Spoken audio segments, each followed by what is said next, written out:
নমস্কার, আশা করি সবাই ভালো আছেন। বর্তমান সময়টা তথা বাংলায় বৈশাখ মাস, ইংরেজিতে এপ্রিল এবং মে মাস, এই সময়টায় কিন্তু বেশ কিছু রোগের প্রাদুর্ভাব বাড়ে। যেমন এই সময়ে পানিবাহিত রোগের প্রাদুর্ভাবটা বেশি হয়, যেমন কলেরা, ডায়রিয়া, টাইফয়েড, জন্ডিসের মতো রোগগুলো কিন্তু বেড়ে যায়।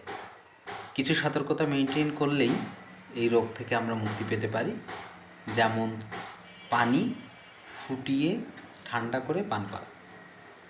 এতে এই রোগগুলোর প্রাদুর্ভাব অনেকাংশে কমে যায়।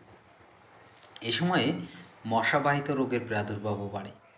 মশাবাহিত রোগ যেমন ডেঙ্গু রোগে বাংলাদেশে কিন্তু অনেক রোগী মারা যাচ্ছে এবং বাচ্চারা এতে বেশি আক্রান্ত হচ্ছে।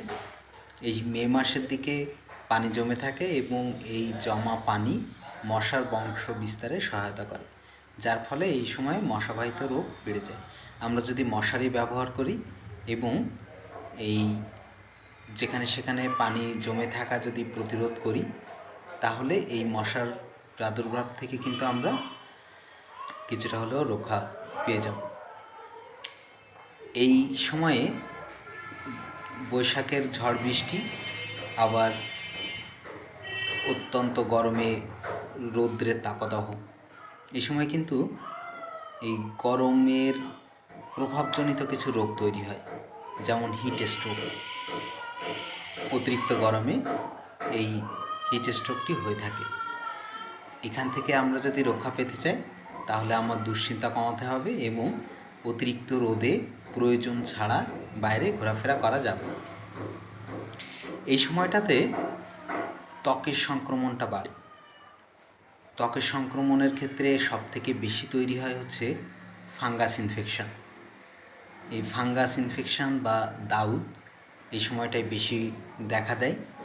আর যখনই আমাদের গা ঘামবে অথবা আমরা এরকম ধরনের পরিবেশে বা গরমে ধুলোবালি গায়ে লাগবে, চেষ্টা করতে হবে যত দ্রুত সম্ভব আমার শরীরটাকে পরিষ্কার পরিচ্ছন্ন করে নেওয়া।